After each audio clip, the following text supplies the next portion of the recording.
Before we begin today's session, please know that all of us at NYU hope you and your family are safe and well in these unprecedented times. We are so thankful you have chosen to spend some of your time with us and to continue learning from the collective knowledge of our NYU community by tuning into today's session, At Home with David Sokol, Frank Lloyd Wright's Unity Temple. The NYU Alumni Association represents nearly 600,000 alumni all over the world. On average, we host nearly 700 events annually to connect you with your alumni community and with NYU. If you have questions during the session, please enter them into the Q&A box on your screen. We will get to as many questions as we can at the conclusion of the program. Today's presenter, David Sokol, is the Professor Emeritus of Art History at University of Illinois at Chicago, where he taught courses in American art, museology, and historical preservation. He currently serves on the Oak Park Historic Preservation Commission, on the board of the Illinois Supreme Court Historic Preservation Commission, and is a past member of the board of the Illinois State Museum. Again, please feel free to enter your questions throughout the presentation in the Q&A box on your screen. We will get to as many questions as time permits at the end of the program. David, thank you for joining us. Welcome, everyone. I thought I'd start out by explaining how I came to get involved with Wright's Unity Temple and ending up writing a book called The Noble Room, Frank Lloyd Wright's Unity Temple. I live in Oak Park, and when I came to teach at University of Illinois at Chicago, I got involved with historic preservation here, although that was not my field. What I taught was American art, primarily painting and sculpture, and worked with a museology program and served as a curator and acting director of a couple of Chicago museums. I also got involved in local politics a little bit and served a term on the Oak Park Village Board from 1977 to 81. And when I finished that, like every other person who served on the village board, all kinds of not-for-profit organizations would like a piece of you. And the Unity Temple Restoration Foundation is the one that appealed to me the most. And so I ended up spending 9 years on that board, including some as vice president. And we each had a portfolio, and I became the archivist as the only trained cultural historian, art historian among the group. And going through various closets and so forth, I came upon all the original documents of the minutes of the meetings and so forth that were attended by the board of the church. So eventually I put it all together. It took me a number of years, and I wrote this book, The Noble Room, on the building of Unity Temple, with an introduction by an architect colleague of mine, Sidney Robinson. And we donated 100% of the royalties for the sale of the book to the Restoration Foundation. So let's take a look. This is Frank Lloyd Wright, about the time of the construction of Unity Temple, which starts in 1905 and ends in 1909. So he was a comparatively young man living with his family in Oak Park, and here is a photograph, a poor photograph of them outside his home and studio in Oak Park, which happens to be just a few blocks from Unity Temple and around the corner from where I happen to live. Here's the building before restoration. It is certainly one of the most photographed buildings of the 20th century, and certainly appears in just about any book on modern architecture, certainly on American architecture. And it was one of Wright's favorites, not known for a lot of reticence about his value of his work, of the hundreds of buildings that he designed, he said, "Unity Temple is my contribution to modern architecture."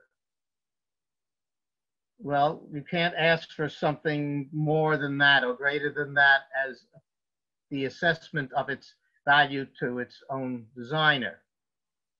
So we will take a look at these next few images are all before the restoration, which was just done a few years ago. It's so volumetric, so geometric that everyone notices that, whether they're particularly interested in architecture or not.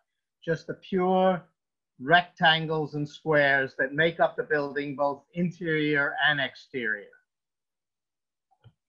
The sign above the entrances and the side entrances are on the side, not on the main facade of the building, which are fascinating because when we go back, here's the main street, Lake Street, which is the one going from your left to right. There's no entrance to the building. The entrances are, and I don't have a little pointer, but if you look at that automobile to the right of the screen, right behind that is this entranceway. And there is an identical entranceway on the other side, although 90-some-odd% of people enter this one because it's off a street rather than just going up the side of a building. The words up there are kind of things one might associate with Unitarian Universalists: for the worship of God and the service of man. While I was doing my PhD in American Civ at NYU, Professor Baker came up with defining Unitarianism as the fatherhood of God, the brotherhood of man, and the neighborhood of Boston, which I always got a kick of and always remember. The interior is where you really see the geometry playing out, although it's so different from the starkness of the exterior, just rectangles and squares, one after another, interlocking, and even with wooden molding, as you will see, going around different sides. Now, we're only looking at the sanctuary. The social hall, the community room, if you will, is on the other side of the entrance. But again, I think you can see how the delineation of these spaces by color and by these wood strips, just the rectangularity and again, the geometry of it is so obvious, including when we look up at the so-called lay lights, the ceiling stained glass windows. And you get a very different view of this no matter what level you're seated on, the first, the second, or the third. And there are 3 levels. Well, there's really a 4th one. If you look at the bottom of the screen behind the seating and look down, you'll see that's where there's additional seating. And interestingly enough, that's where you come in. If you walk into the building and you turn into the sanctuary, you're in that lower level. You're not in the level you see here with all the main seating and the speaker's platform. That is raised. And so the idea being, if you walk in, you're down there and you're not interfering with the services. And then there are lots of staircases in all the corners that can bring you up and around to any of the levels that you may be seeking. Here's a view from the highest level. And you can see how light enters the building, both from the stained glass at the top and from the other windows that go around the building above the higher level of seating. And again, you can get a very nice view here of the geometry and a way the wooden slats go around corners to redefine the volumes in a different way. So here we have this building that was the home for a group of Unitarians and Universalists. They did not merge into one denomination, if you will, into one religious group until the 1960s. and there was technically a difference between the congregation and the parish, and I won't try and get into that. You might have to take a look at reading the book if you'd like to have some greater understanding of that, those dynamics. The building, the congregation had been founded in 1871 by groups of liberal Christians, Unitarians, and Universalists. And they were originally an old building. I'm showing you some of the ceiling glass here. This was the original building, which was very, very traditional, very typical, with a wooden spire over a single nave building at the corner of Wisconsin, later Marion Street, in Oak Park. But by 1904-05, they were beginning to outgrow it. And not only the size of the congregation, but they had no place really for a Sunday school and for any educational functions, let alone for storage and so forth. And the minister that came in at that time, one Rodney Johannett, started lobbying for a new building. The minister before him had really built the congregation, Augusta Chapin, and we'll be referring back to her a little later on in this talk. But she was very important. She was the minister from 1886 to 1892, when she left to chair the women's portion of the World Council of Religions at the Columbian Exposition of 1893. She was the first woman in the United States to earn a Doctor of Divinity, and she was a very close friend of Frank Lloyd Wright's uncle, the important minister, Jenkin Lloyd Jones, who was the leader of the Abraham Lincoln Center in Chicago. Now, Johannett said he really wants to do this, and they had a vote in the first week in June, well, I guess it was the last Sunday in May after church, about committing, whether they would really commit to doing a new building. Well, that decision was mooted the next Sunday when lightning struck the steeple and the subsequent fire completely destroyed the church. No question thereafter about, are we going to be building a new church or not? They were certainly going to have to. So the decision was to build a new church. Of course, the siting of it was important. Was it going to be rebuilt on that site or at another location? And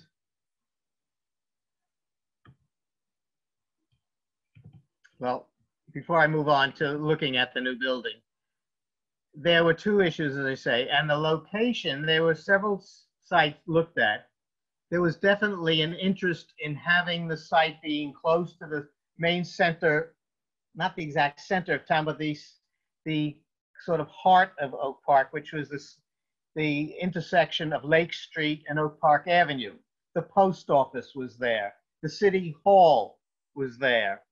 On Lake Street, there were at least within 2 blocks, 4 major churches: a Congregational one, a Presbyterian one, and a what am I blanking out? This is terrible. I'm blanking a very high church, but not Catholic. Anyhow, another church. And most of them had been built by well-known Chicago architects, most of whom lived in Oak Park, because Oak Park was already a prime residential area, especially after the Great Chicago Fire, when people who could afford it moved away from wooden houses in Chicago to stucco and brick ones in Oak Park. If you read Frank Lloyd Wright's autobiography, which occasionally contains an element of truth as opposed to self-aggrandizement, he would present that he was the only architect considered.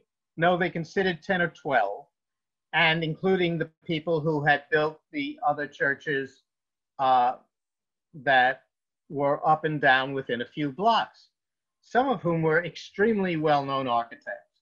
Nonetheless, they were more likely to do a traditional building. Dr. Johanna, the minister, really wanted to move away from that.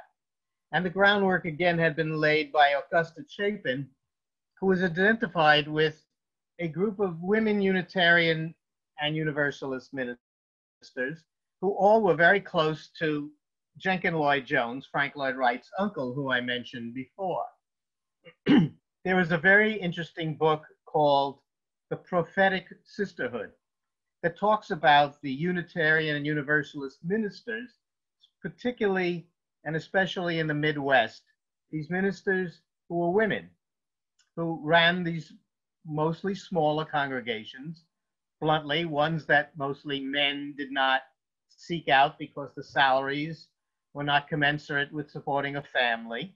And most of these women ministers were single, as was Augusta Chapin. Now, Chapin really helped set up this setting of what a building should be like. And it was a very early feminist conception, not to be male patriarchal. Let's avoid those steeples because they remind you of a you-know-what. And we're going to try to make it something closer to a home. Actually, the vocabulary that has entered our general parlance, people will say, oh, you're new to the community. Have you found a church home yet?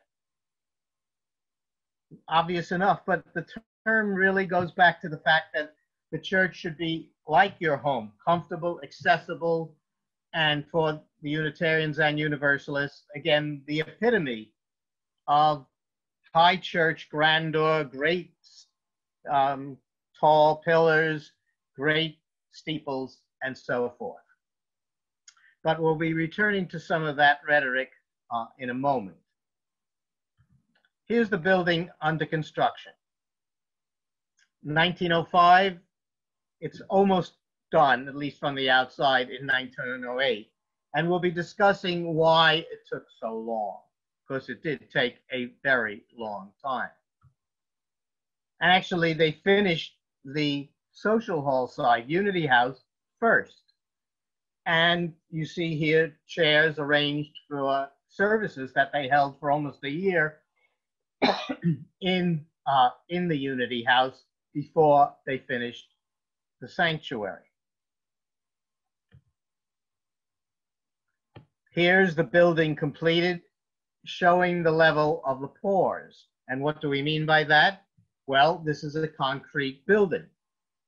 And the way you were going to do this was by pouring one level at a time.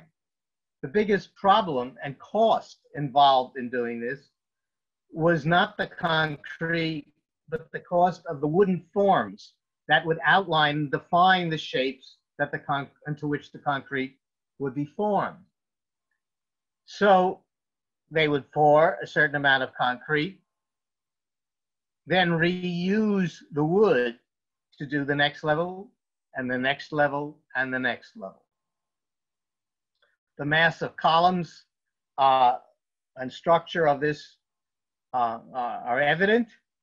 We can see how the light came in through the upper area, as we saw from the inside, and we can see the rugged rectilinear nature, more closely related, if you will, to a Greek cross structure than to a typical Roman Catholic type of longitudinal basilican church. What are the design changes from when Wright was selected?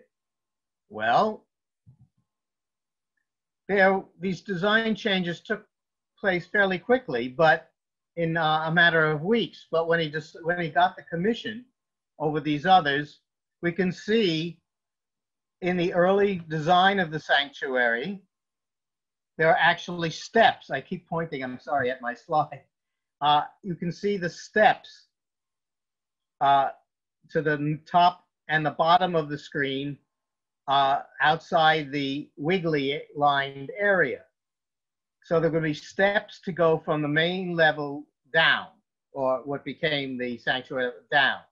That was dropped almost immediately.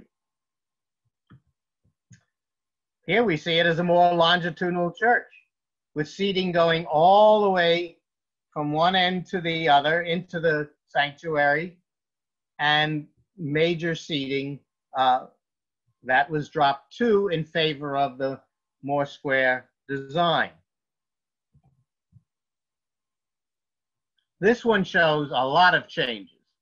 Remember how we looked up into the ceiling to see the ley lights, the stained glass, in the way the building was eventually built. Here we see it, a dropped ceiling, if you will, with the stained glass windows up there, dropping down into the level of the building. Not only that, but we see these large planters.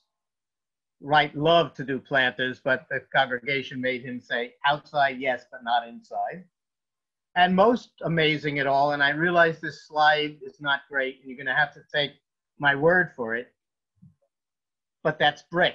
That's rows of bricks on the columns, and so you can get bits of it by seeing it, but they are on a good illustration. You can see that this whole interior of the columns and so forth are brick.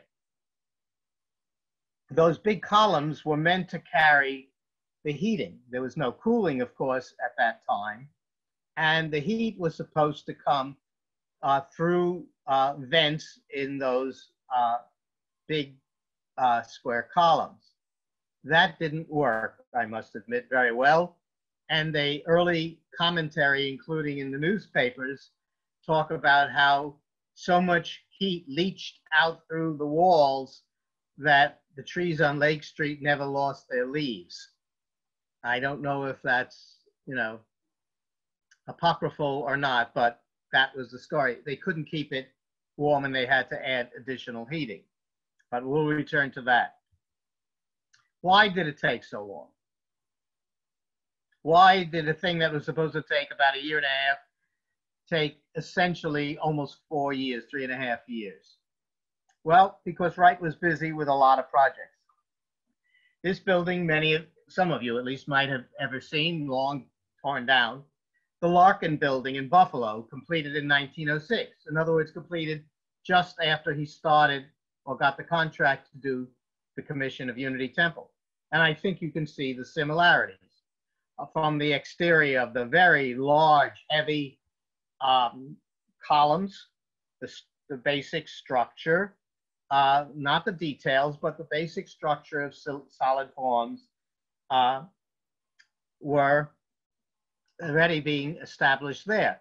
So he was coming forward with a design, in spite of the fact that he and Dr. Johann had produced a booklet we're going to be looking at in a minute to discuss the theological reasons to make the building look like it does. Wright was already into some of the basic design elements immediately. The W.E. Martin House in Oak Park of 1903. Well, why am I showing you this very typical early Frank Lloyd Wright Prairie House of 1903?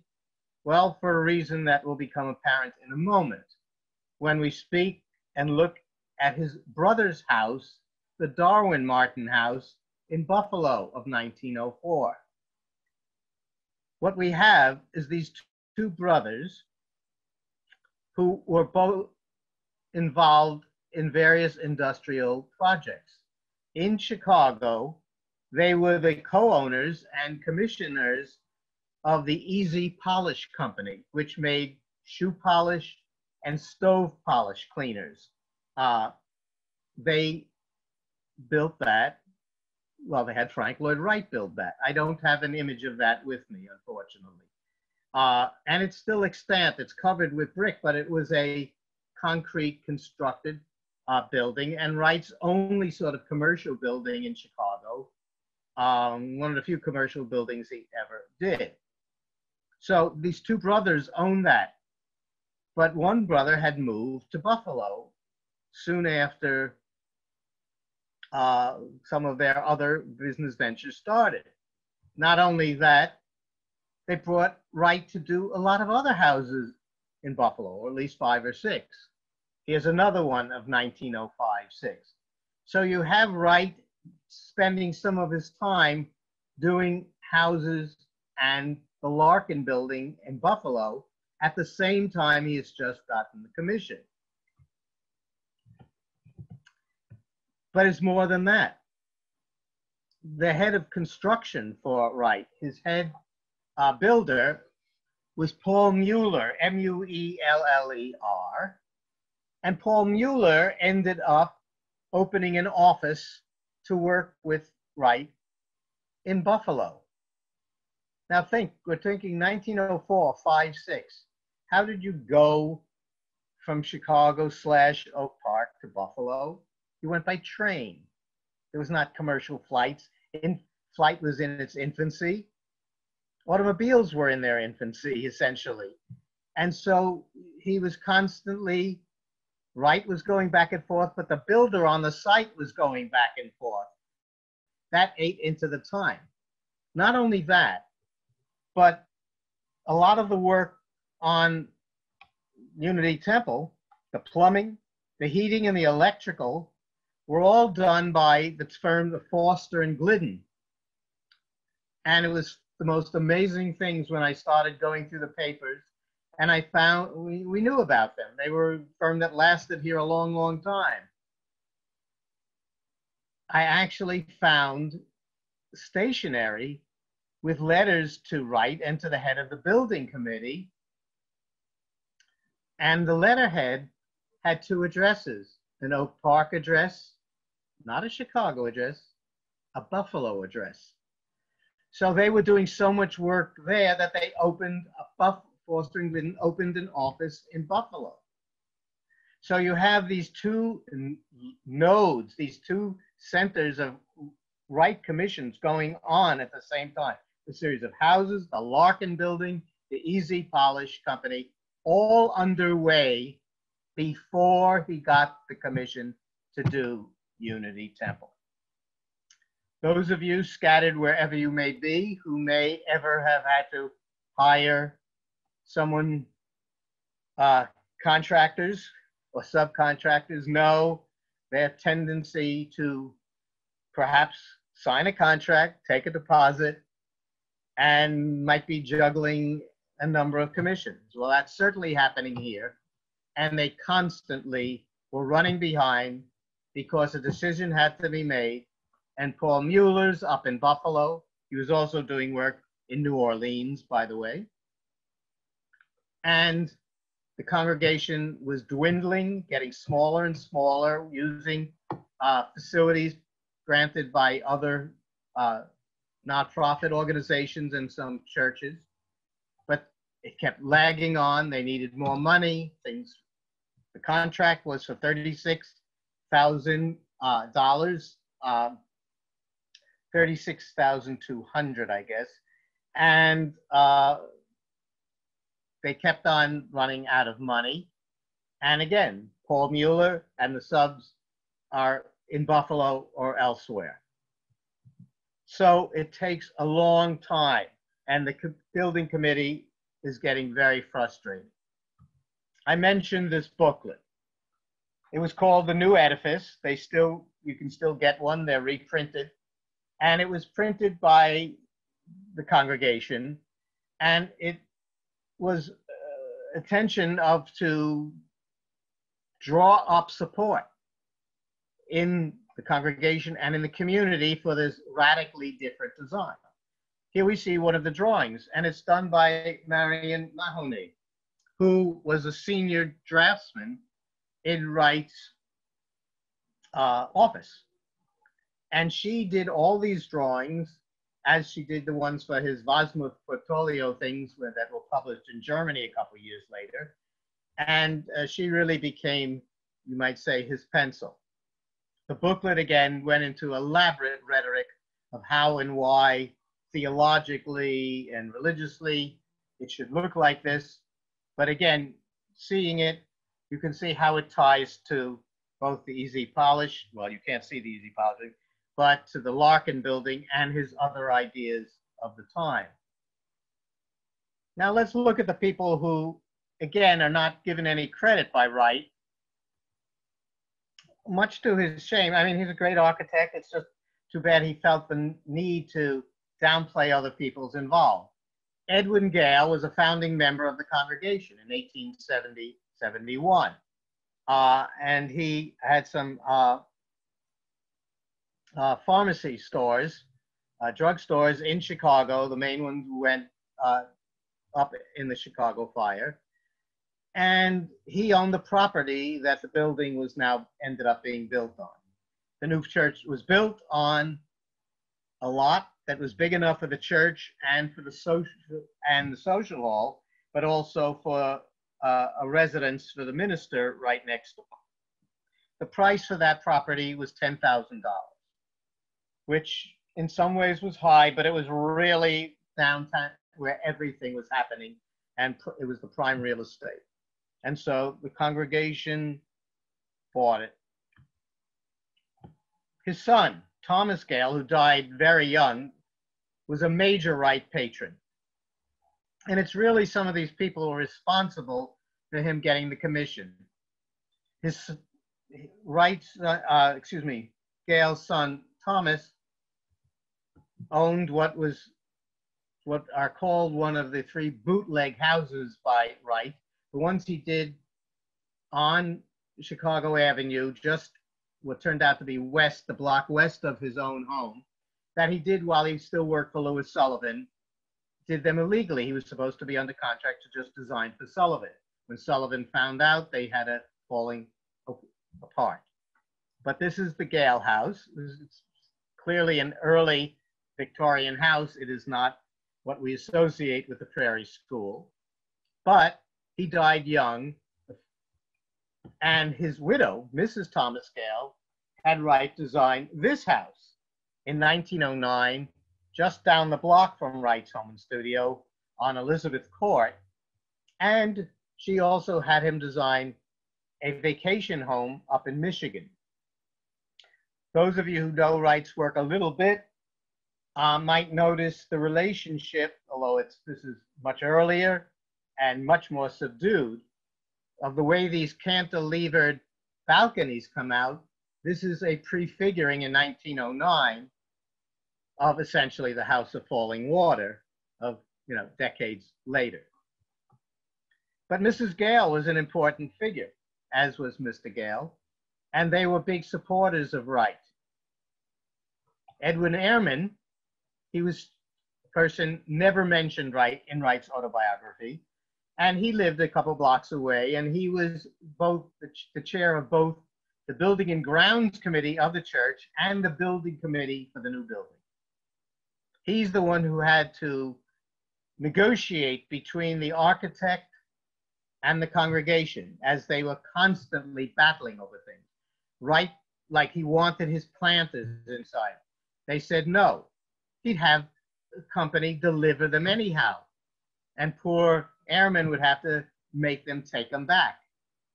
Constantly, there were overruns of costs because Wright would demand certain things and often would just go ahead, just order them, and they'd be delivered again, or there'd be something new constructed, and Ehrman would have to say, wait a minute, where did that come from? Well, I said, he said, no, we have in writing. What don't you understand about the word no? It was probably his most common refrain. So, I mean, there's tons of this in the book of how this goes back and forth. The excluded women. Anna Wright was Frank Lloyd Wright's mother, who is presented by most scholars in an unflattering light, that she was a bulldog who would do everything to support her son. The house next to his was her home. She lived right next to him all the time. He lived in Oak Park till he left. But she was also a founding member excuse me, of the 19th Century Club. Originally the 19th Century Women's Club, founded in 1891. The actual building, which is there now, just down the street from Wright's home and studio, and just across the street from some brownstones and some of the earliest Prairie buildings. This building is of 1928. But his mother was one of the founding members of this club. And a lot of these women who were their leaders in the society of Oak Park, including those who helped get the vote for women in the state of Illinois before it became, at the national level, were very involved. And then there was Dr. Augusta Chapin. I already told you a little bit about her, but as they say, there's more. Dr. Chapin lived in Oak Park, and when Frank Lloyd Wright came to Chicago to work with Silsby, the architect, he lived with Augusta Chapin as a boarder. Now, with her as a leader of a congregation in Oak Park, and as the first woman doctor of divinity, who was really part of that group that I call the Prophetic Sisterhood, in a day before television and all these other things, it is perfectly reasonable to assume that when they sat down to supper in her home, her and Wright, and later Wright's mother as well, that some of these, let's say, early feminist ideas about the role of women in the church must have been discussed. Indeed, when we look at this building, a Unitarian chapel in Sioux City, Iowa, that was never built, but it was a design by Frank Lloyd Wright for one of these women ministers who ran one of these smaller congregations. And again, it's very far from what you would think of as a Gothic pile, but much more homey, although it has Romanesque elements to be sure. And these women ministers were convinced, they told them, the architects, what they wanted. And they wanted fireplaces. And they wanted seating for comfortable meetings outside of church as well.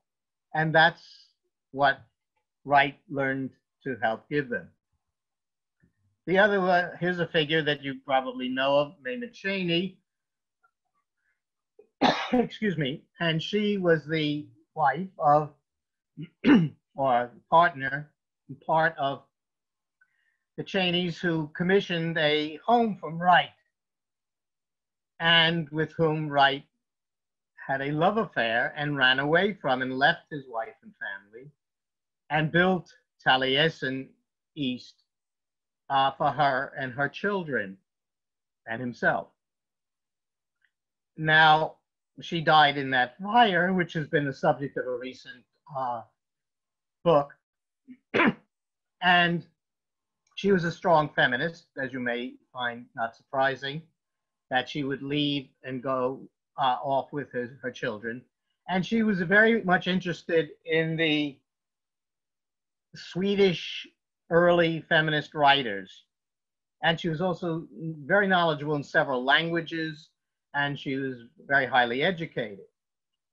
And again, some of the ideas about non-patriarchal things must have blended very well with her own thinking, as well as that of the church leaders like Augusta Chapin and the professed sisterhood people. Here is the house that Wright designed for her and her husband, and from which again they left. It's a prairie house, brick hiding, giving privacy towards the inside. And the other person, Marion Mahoney, here she is at the age of 40, when she was involved a little after she was designed some of these, drew some of these buildings for Wright's design. She, interestingly enough, left his studio with Walter Burley Griffin, who was one of his students, disciples, assistants right at his own home and studio when he got the commission to design Canberra, the capital of Australia, and she promised she would do all his drawings if he would marry her. She outlived him by a long, long time. And here is from the new Edifice booklet, the kind of rhetoric that talks about why and how it will be designed with, again, her drawings for it. Well, the building got finished in 1912. Excuse me, in 1909. And by the time it was finished, they had run 1/3 over cost. Mueller was to declare bankruptcy. There were letters constantly from subcontractors to the congregation that poor Mr. Ehrman had to keep answering. Why are you calling yourself Christians when you will not pay bills to legitimate workmen who you have no problem with their work? And he'd have to answer, yes, you did good work. Work we didn't ask for and we said no to when Mr. Wright told you to do it. Go get it from Mr. Wright. So there were some lawsuits from painters and so forth that went on for a while. Mueller, as I say, declared bankruptcy, but that didn't stop their relationship at all. Mueller went on to work and be the contractor, both for the Imperial Hotel in Tokyo for Wright, which is a famous building in its own, and for Midway Gardens, the great beer hall that was designed in Chicago and which was ruined by Prohibition. So he constantly used him, even though they had problems. And so this is the time I am going to read a joke, something that I always found fascinating. A man is flying in a hot air balloon and realizes he is lost. He reduces height and spots a man down below. He calls to him, "Can you help me? I promised my friend I would meet him half an hour ago and I don't know where I am." The man below answered, "You are in a large red hot air balloon hovering 30 feet at 40 and 41 degrees latitude and 100 and 124 degrees west longitude." "You must be an architect," said the balloonist. "I am," replied the man. "How did you know?" "Well," said the balloonist, "everything you told me is technically correct, but is of absolutely no use to me, and I still don't know where I am." "Well, yes," replied the balloon. The man below says, "You must be a contractor." "I am," said the balloonist, "but how did you know?" He said, "Well," said the man below, "you don't know where you are or where you're going, and you've made a promise that you can't keep, and now you expect me to solve your problem, and you're in the same position as you were before we met, but now it's my fault." Well, I think that defines in such a beautiful way some of these things that can go on and which went on here. But again, Wright and Mueller stayed with each other through the rest of his career. So the building needed work. In 1970, it became designated a national landmark. And very recently, it became one of the works that was on the heritage site, the World Heritage Site group of things, which included a group of buildings by Wright, and this is one of them. So again, it was recognized. The congregation was broke. They had lost tons of money. The congregation had dwindled because of the interminable delays. And yet, I want to read something to you. The building is dedicated. Wright doesn't go to the dedication, and indeed leaves Oak Park in Chicago a few weeks later, again when he with Mrs. Cheney, and goes to Germany to prepare the Wasmuth edition of his work.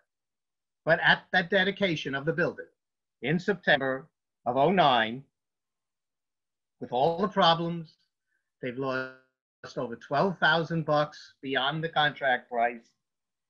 The trustee made this declaration. The members of the Unity Church Society and annual meeting assembled desire to place on record their appreciation of the new church edifice. The new building is a noble, dignified, beautiful, and inspiring example of architecture and most admirably adapted to the various needs and activities of the church. Because of its uniqueness in style and construction, it is set apart as a thing by itself, at once honoring and distinguishing both its designer and its possessors. Because of its simplicity, beauty, and artistic effects, it cannot but exert a refining and elevating influence upon all who frequent its portals. We believe the new structure will grow in honor and favor both with the parish and the community. We extend to the architect, Mr. Frank Lloyd Wright, our most hearty congratulations upon the wonderful achievement embodied in the new edifice, and further extend to him our most sincere thanks for the great service which through the building he has rendered to the parish and the community. We believe the building will long endure as a monument to his artistic genius, and that so long as it endures, it will stand forth as a masterpiece in art and architecture. That's pretty powerful from a group that's lost all its money and which is in deep debt and had its congregation shrink. Very quickly, I'll spend a couple of minutes showing you the restoration that has occurred just in the last few years.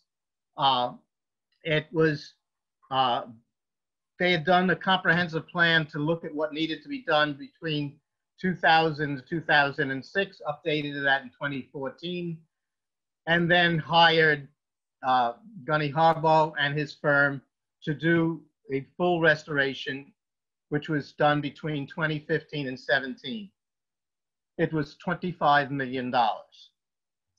Fred Eichener of the Alpha Wood Foundation supplied an initial grant of $10 million, and Colonel Pritzker gave a $1 million grant and a $1 million matching grant. The congregation has come up with $1.5 million since then. I have no idea where the rest of it is supposed to come. One of the things was to play a new, totally useful, up-to-date geothermal system to provide both heating and air conditioning in the building, to make it more usable all year round. Here's the scaffolding, recalling the original structure's scaffolding, but now for the restoration, they took apart everything, wrapped the building up, prepared it for restoration, put in internal buttressing and support, took down everything, redid the concrete, and so forth. And here, they took out all the ley lights, removed, packed them, sent them to California to be restored. And here it is now, looking at that entranceway on the side, facing the post office, the great Art Deco post office, designed by Wright's student Charles White. The beautiful design of the lettering now.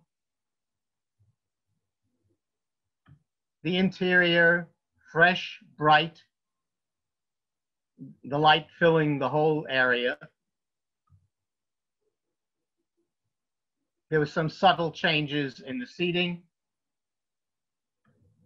And looking up at the ley lights, which are not as, the color is a little off, I must admit, in this image. And just the corners where you can see all the geometry.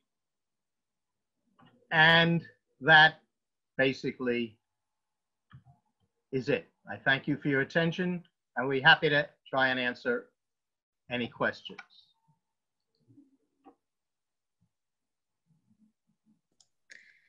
Thank you so much, David. I was just checking on the Q&A box. It looks like we don't have any questions just yet. We're going to give folks a few minutes to submit those if they're still ruminating on your wonderful presentation.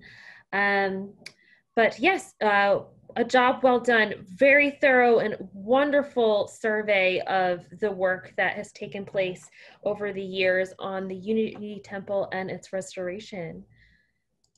And, you know, you might look at everyone can feel free to look at their website. And bluntly, you can also feel very free to donate money if you want to help finish paying the bills.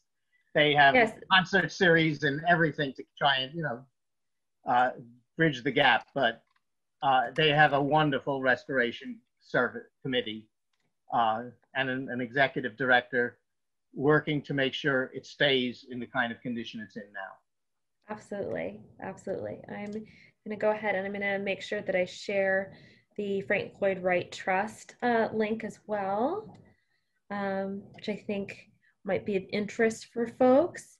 And lastly, I'm also going to be sure to share the reshare the title of your book for further reading as well for folks that would like to dig into some of the tidbits that you've shared. All right. We just had a question come through. Actually, it's more of a comment. How neat. This is a comment from Betsy, whose grandfather was a minister at the Unity Temple in 1916 when her mother was born. They lived in the parish house. Very, very fun, Betsy. Thank you for sharing. That's so neat. And a hello from Barbara, who was a former Oak Park resident, lived there for 60 years. Wonderful, we're in great company. And Betsy followed up on her grandfather, who was the minister in 1916, William Taylor. Does that ring a bell? Mm-hmm. Excellent. Our current minister is also Taylor. Funny. I love that. All right. And then we have a question from Yan. Great question. What made Frank Lloyd Wright stand out among his peers and become known internationally during his time? If you'd help position us, his work amongst his peers, that would be lovely. Well, the way to do that is essentially to look at other buildings of his time. And certainly his domestic architecture, which is 80% of it, no, it's probably 90% of it. His idea of the Prairie School was that you make the building hug its environment rather than stand out in contrast to it. He was anti-classical. He felt that you should be able to develop a new vocabulary based on natural motifs. So the stained glass in that church is geometric. On the sides, it's floral, if you will. It's reeds and flowers and plants. He was influenced definitely by Art Nouveau in that, but certainly his religious buildings would not have, you know, religious subjects as the design elements. His buildings tend to hug the ground. He wants a natural landscape. He has a strong interpenetration of outside and inside. So like when you looked at that Cheney house, you have that brick wall. So maybe it looks forbidding, but there's about 20 feet between that brick wall and the wall of the house. So the people inside do not feel that they're in the dark. And that's also the Mrs. Gale house, the same thing, that cantilevered balcony, there's 12, 15 feet between the walls of the house and those walls. So it provides privacy, but it also provides, you know, plenty of interaction with the exterior for the people. He tends to hide entrances, just the same way that we couldn't see the Cheney entrance, and the entrance to Unity Temple was not on the main wall. Those who visit either Taliesin East or West, you find yourself going in through turn right, then turn left, then to go ahead, to elements of surprise, and then vistas opening up for you. And that's some of the stuff that he became known for. Again, he used the first concrete stuff, and some of them have needed a lot of work, and it's hard to know, again, whether it's the architect or the builders when you're designing something new, but if you didn't know how long it's going to last. So they tended to need a lot of work, but they are very highly prized buildings. Absolutely. Absolutely. I love that. Definitely a man apart in his time. And of course, he had a long, long career in some of his buildings, whether it's the Guggenheim Museum in New York, or the House of Falling Water, or the Imperial Hotel, or the Gamage Auditorium at Arizona State. He designed so many major buildings. When I was in Buffalo, they had in the literature in their hotel rooms, Buffalo, the only city with 8 buildings designed by Frank Lloyd Wright, which is probably true, but we have 23 in Little Oak Park because that's where his home and studio was for years. And there were commissions there there are 2 blocks that each have, 3 and 4 or 5 homes by him. And he had a very active studio, and other people of his followers spread that Prairie School around pretty much till after World War I, when there was a recent reemergence of an interest in sort of classicism and historical styles. Great. Wonderful. But he reinvented himself in those later buildings. Of course, of course. We have I guess it's a theological question from Betsy, who's just returning back to her grandfather from 1916, mentioned that he was a Universalist minister. I think you mentioned that Universalist and Unitarian were separate at a time, but now that it's Vinity, do we think that the Filmers were the ones who founded the Unity side? That who? The Fillmores? I don't know. I'm sorry, I don't know. Yeah. Because again, they were so mixed together, and there are theological differences, but their methods of practice and everything was so similar that they were able to coexist within the same building. So and the same, not just in the same building, in the same broader congregation. So I'm not a specialist in that, and I'm sorry that I can't answer her question. No. I mean, it's a great question, but yes, definitely, it sounds like it would be quite a knot to untangle how those 2 branches came together to what we see today. And just going to give it just a minute more in case we have any last minute questions, but let's see. Oh, great. We have a question from Katie. What do you think Frank Lloyd Wright would have thought of Frank Gehry's work? Now, that's an interesting question. Of course, none of these architects have very frail egos. I was telling Amanda when we talked that I was going to give a talk on this subject to the Graduate School of Architecture at Illinois Institute of Technology, which was designed by, his opposite, Mies van der Rohe. And they were friendly rivalries, not so friendly rivalries. And Mies said, Frank Lloyd Wright is the greatest architect of the 19th century. In other words, it was a backhanded slap that the work was great, but it's passé. Got it. What he would have thought of Gehry, I don't know. Certainly, I think he would appreciate the way certain of Gehry's buildings utilize materials, but I don't think he would be fond of the space-defying aspects, whether it's the Bandshell in Chicago or the Guggenheim in Spain, or some of the other, or the Disney, is it in LA, the theater and music hall? Yeah. I don't know what he would think of those. I don't think he would like those things that deny, if you will, what space should be held together by. But that's just my assumption. Yes, yes, absolutely. Yeah, that would be, it's a very interesting conundrum.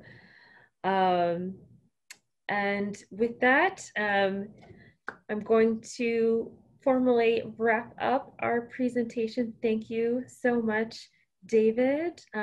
We really appreciate your My time pleasure. and sharing your expertise with us. This has been a really lovely presentation.